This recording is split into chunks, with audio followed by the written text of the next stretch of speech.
თბილისის აქციის პარალელურად საარჩევნო კამპანია მასშტაბური აქციით შეაჯამეს ქუთაისშიც მესხიშვილების სახელობის თეატრის მიმდებარე ტერიტორიაზე ათობით 1000 ადამიანი შეიკრიბა.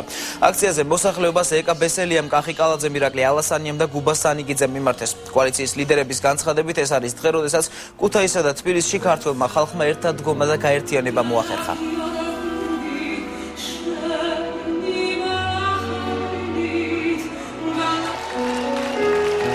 განწყობას რაც შეეხება ძალიან მაგარი განწყობა და მუხტია საზოგადოებაში, როგორც ბატონი ბიძინა ამბობდა პირველივე დღიდან, რომ ერთ მუშტად შევკრავთ მთელ საქართველოს, აი ზუსტად მთელი საქართველო ერთ მუშტად არის შეკრული.